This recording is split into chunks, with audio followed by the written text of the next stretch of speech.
Sizirhatsha sisemzimkhulu wezorhatsha e-Auckland Park nanzi ezitshutshileko. Minister Nyoncho is speeding up the process, looking at title deeds that our people should get, and we are now going to speed it up exponentially. Urhulumende uyakubuka ukutlikitlwa komthetho wokuthathwa kwenarha, kodwana izazi zepolitiki zithi ilize ngelakolize. South Africa is one of the biggest, most attractive country in Africa. So anyone want to invest in South Africa? It's developing a lot and there's a lot of opportunities. Nanyana bangakaphumeleli bonke abarholi bephasi emhlanganweni we-World Economic Forum eDavos, kodwana abayileko bathina kuyipoto yona iyavuthwa. Chair, I would have disclosed upfront if I had a copy. I have no direct answer. Ihlange bandla eliphenya ukuziphatha kwejaji elisolwa ngokukhwatsalaza udade othileko, ijanisele umrhayili. Endaweni ngendawo lani khona, kungelesihlanu siyalotshisa sanamukela ku-SABC 1, siphethe sesindebele, lotshani.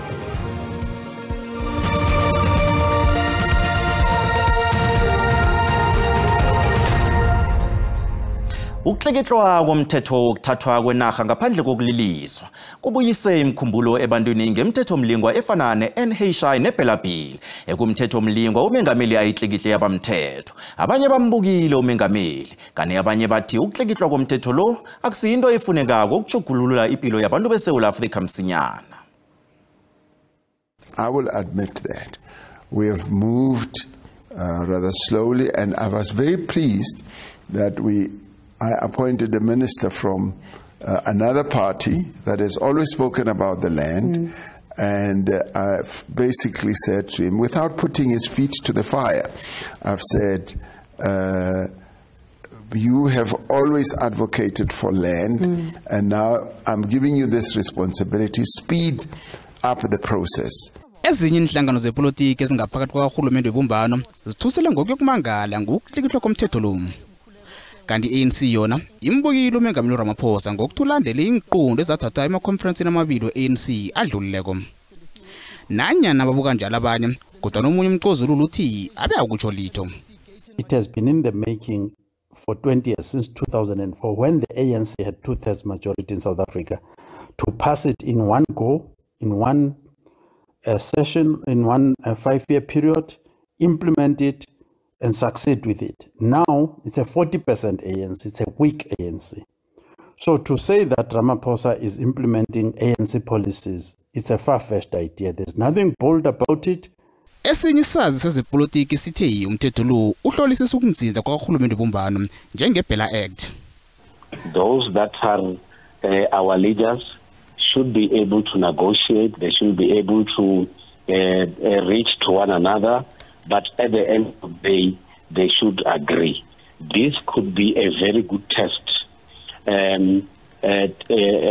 to show as to whether our own leaders are able to sit around the table and agree.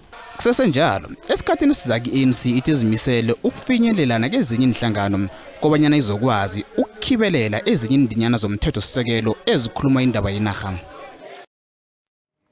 Indaba nazisenjalo, inhlangano zepolitiki eParliament ziveze imbono ehlukahlukeneko ngomthetho wokubuyisela kwenarha kubanikazi. Umthetho lo uveza ukuthi umbuso ungabuyisela inarha njani kubanikazi. Ezinye inhlangano zepolitiki zithusele ngokuthi zizokudosela umthetho wekhotho ukuyokuhlola ukuthi umthetho sisekelo wona uthini ngendaba le. Nanyana kunjalo abanye bazimisele ukujamela. Umthetho wokuxuthwa komhlaba ubangele ukunxuba kwabanye. It is a direct attack on the constitutional rights of South Africans. We have obtained a legal opinion that the expropriation bill is unconstitutional, and we will fight this dangerous legislation by every means possible, including the courts. Iqela le-FF+ lithi umongameli Cyril Ramaphosa khangagqugule namahlaka norhulumente wendibaniselwano phambi kokuba awutyikitye. This act now does create certain circumstances where your property can be expropriated without compensation. The Freedom Front Plus has always objected against this principle, and we believe that it is unconstitutional, and therefore we will now take this act to the Constitutional Court to determine the constitutionality on it. Iqela le-ACDP lithi lidanile kukuba uRamaphosa etyikityela umthetho nakuba uninzi luchasene nawo. Whilst supporting restitution with full compensation, we have consistently opposed expropriation of property without compensation, which will now be permitted under certain circumstances in the public interest. We believe this act will undermine investor confidence as it poses a severe threat to private property rights. Iqugula le-ANC liwukhusele lo mthetho lisithi linyathelo elilungileyo. Eli qela lithi liyazikhaba iimbono zokuba lo mthetho uza kubukula abantu abathile. Those who have taken a position that they are going to court and challenge the bill, we are of the view that their action is intended to keep the status quo and to consolidate a legal regime which, as was designed in 1975 in the case of this bill, had nothing to do with the interest of the majority in our country. And the ANC will await for those who do so and stand ready to oppose them. iRise Mzansi liwamkele lo mthetho. Kwintetho ebhaliweyo, iqela le-EFF lithe liyawukhaba lo mthetho, lisithi inye indlela yokusombulula umbandela womhlaba ngokwentando yesininzi kukwenza izihlomelo kwisolotya 25 lomgaqo siseko. Ndingululama Matya weendaba ze-SABC eParlamente eKapa. Nanyana bangakaphumeleli bonke abarholi emhlanganweni walomnyaka we-World Economic Forum ebewubanjelwe eDavos, kodwa umhlangano lo bewukhanjelwe zinthunya pheze ezi300. Nanyana iSouth Africa inomnotho omncane, kodwa elizweli liyaraga nokulwela indawayo ukuze likhona ukungena emkhulumiswaneni eqhakathekileke ephasini. Ilizweli lihlanganise isichema esiqinileko sabosomabhizinisi kunye nabongqongqotshe ebesidoswa phambili ngumengameli nemkhulumiswano eqhakathekileko. We've flown the South African flag high, but we've also demonstrated more clearly about South Africa being a great destination for investments, and our interaction with the various business people, and there were many here, has been very positive. They have a sense of a very optimistic future for South Africa. Imkhulumiswano yomhlangano ebobanjiweko lo bowuqale khulu endabeni ezithinta umnotho ephasini lonke. Hlangana nazo kubalwa i-artificial intelligence kunye nomthelela olethwa kuchukuchukuluka kobujamo bezulu kunye nelizwe leAmerica. Kanti ukubuya kukamengameli weAmerica uDonald Trump kususe ivalo enhlizweni zabasisi kunye nabanye abarholi. Kodwa umengameli uCyril Ramaphosa uyazithemba ngokuthi iSouth Africa izokuba nobudlelwano obuhle noTrump. Nakusenjalo abanye abarholi abakhulu abangaphumeleli ukukhambela umhlangano womnyaka lo. Ungqongqotshe wezerhwebo namabubulo uthi iSouth Africa ikhonile ukubamba imikhulumiswano embalwa eqhakathekileko. We've met with various businesses, a lot of them located in South Africa. They've got investments in South Africa, multinational companies, and these range from Anglo-American to DPAs to countries that have expressed appetite to invest in the country. Kanti njengombana uphelile nje umhlangano lo, njenganje iSouth Africa seyizokuqala ubuholi bayo ku-G20.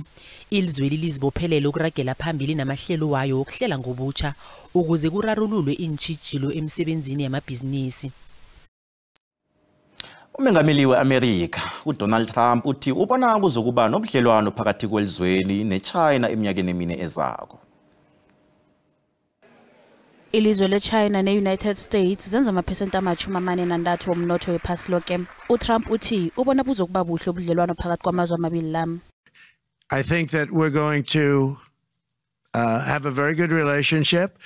All we want is fairness. We just want a level playing field. We don't want to take advantage. We've been having massive deficits with China. Biden allowed it to get out of hand. He's $1.1 trillion deficit. It's ridiculous. And it's just an unfair relationship.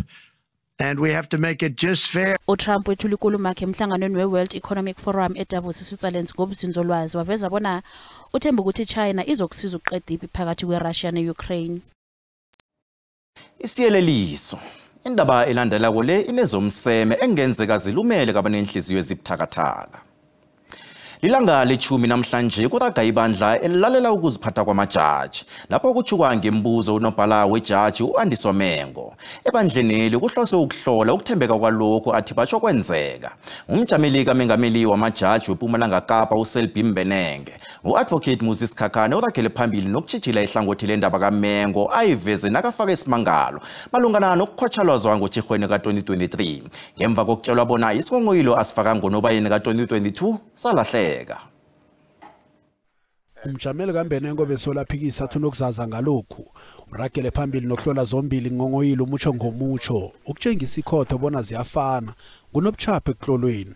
If at the time when you compiled the statement now before us, if at that time you didn't have Kutlwano's statement, how come that there are not only identical sentences, but also exactly identical grammatical errors? How come? Ukubana ngaba ngethuba ububhala esisikhalazo sesibini esisilapha phambi kwethu uthe xa ubusibhala wabe ungenaso esi ebesichwethezwa nguKutlwano, kwenzeka njani okokuba impazamo ezikhona kwesi besichwethezwe nguKutlwano zivele zifane nqwa kwindlela ezibhalwe ngayo kwesi besibhalwa nguwe ungenaso esikaKutlwano? Yenzeke njani leyo? Chair, I would have disclosed up front if I had a copy. I have no direct answer as to how that happened.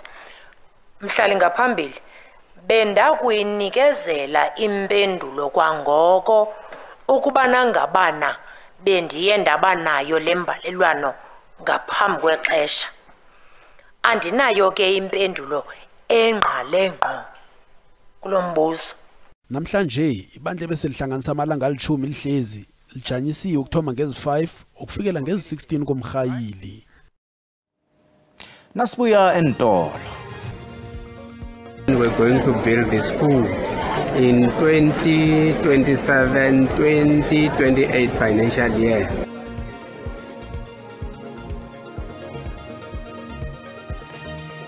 Imklebe Secondary School izidosele amachutu ngokusebenza kuhle naphezu kokuthi ingasisebujameni obuhle.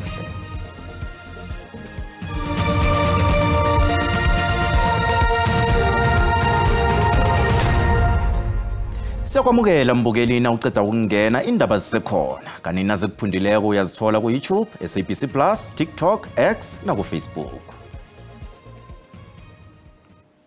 Isikolo sesinohlelo hlanu kwesiyabuswa eMpumalanga, iMukebe Secondary School engesinye sengikolo ezisebenze kuhle eMpumalanga. Ngohlandla lesibili sokufumana amaklasi amatsha, ifurniture nejuniform yesikolo. Lokhu kungemva kobanyana undunankulu weMpumalanga uMandla Ndlovu afikelwe mathuwo nakabona ubujamo omngasibuhle besikolwezi. uNdlovu uthi ubuhle bemsebenzi yesikolo leso kufanele bufane nobujamo besikolo kokujamiselela amaklasi abomakhamba ngendlwana ngamaklasi akhiwe ngentina. eMukebe Secondary School isikole esisendaweni emakhaya esingini seNkangala kananyana siqalene nobudisi sitshengisa ukuthi ukusebenza ngokuzimisela kunemphumela emihle. For us to perform like this, it starts to discipline. I don't mind spending 3 or 4 days disciplining learners so that when we really start teaching, all learners will be disciplined. Abafundi bathembisa ukukhamba enyaweni zalaba baphambi kwabo. Njengoprincipal akhulumile ngifuna ukuthi ngithola ama-distinction ayi-7 i-aim yami leyo. Isikole sisithembisa ukuthi phezu kokuthi baphase bonke abafundi bomnyaka ka-2025 bonke bazokuphasa ngebachelor. That in terms of our plan, we're going to build the school in 2027-2028 financial year.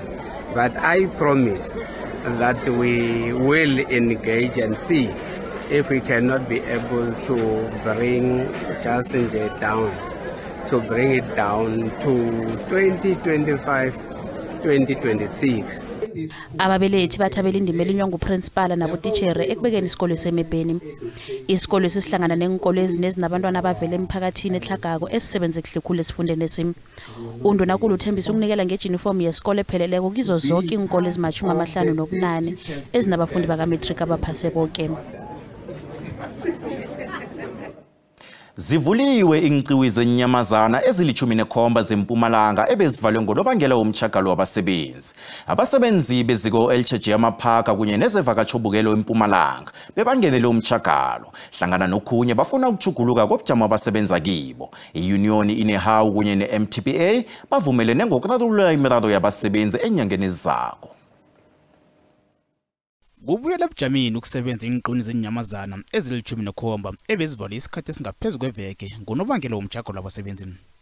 Hlangana nokhunye abasebenzi bafuna indawo yokusebenza engcono, amakontraka abaqatjhwa ngokupheleleko kunye neensetjenziswa zokusebenza. Iziko lezivakatjhobukelo esifundeni linethemba bona imiraro le izokurarululwa. We are very much positive that our operations will be restored as soon as possible so that people are able to visit our province because we know that Mpumalanga is a preferred tourism destination. Inehawu yamukela isiphakamiso sokujamisa umtjhagalo kuthi ngokukhamba kwesikhathi kuvakatjhelwa imiraro yabasebenzi abami. Kanti abasebenzi bavumela ukubuyela emsebenzini. When they start cutting the cost, it affects our members because it affects our members directly. There's an issue of transport claims that our members could not claim for this and that because it affects their benefit also. Nanyana ezinye imvakatjhobukeli bezidanile ngomtjhagalo lo, ezinye zithabile ngokuthi zizokuvakatshela indawo abazithandako zevakatjhobukelo. Grateful that it's open now because I have not been here since I was in maybe high school. And now I want to show my children, this is for me a national heritage site. It's part of South Africa and my children need to learn the history of it. So I'm feeling very sad why other places are closed, others open. I wanted to see all. So this is very disappointing to me.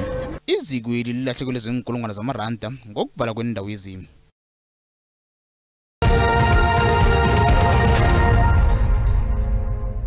Ezimali, iranda liqinile nalinganiswa nezinye imali ezikulu.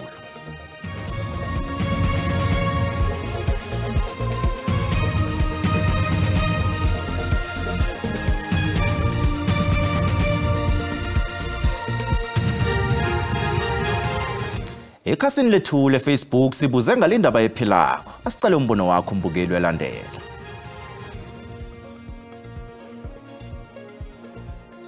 Lamaqela sithi mancinci okanye lamaqela adla ngosuka ezantsi afika othusela amaqela amakhulu apha kwi-PSL. Ya umehluko omkhulu kakhulu ngoba besingalindelanga lamathimi amancane ukuthi angabetha lamakhulu eSwazini. Italente eliningi phasile.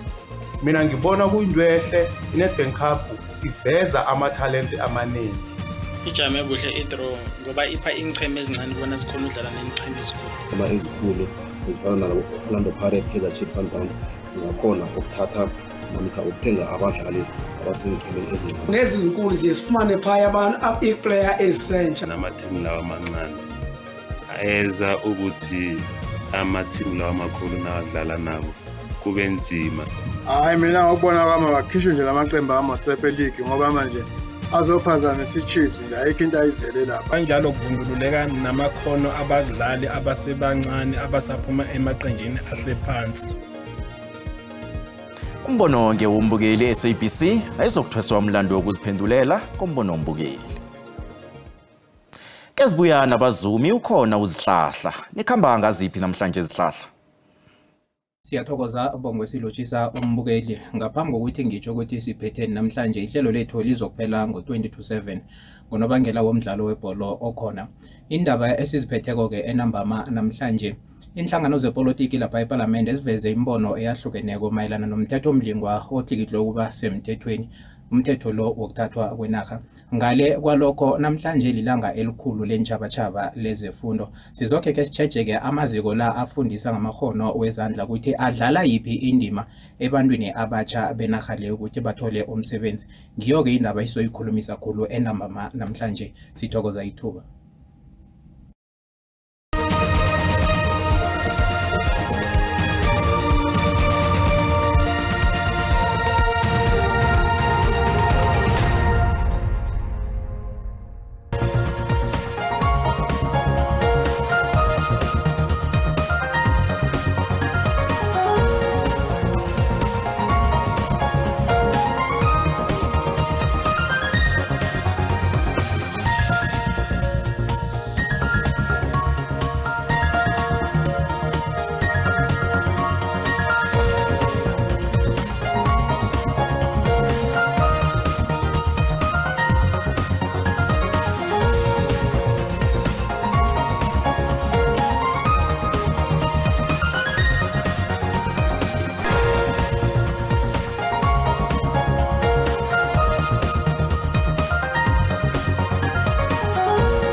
Sanamhlanje indaba esikuhlanganisele zona ziphelela lapha. Asibonane kodwa ngomvulo.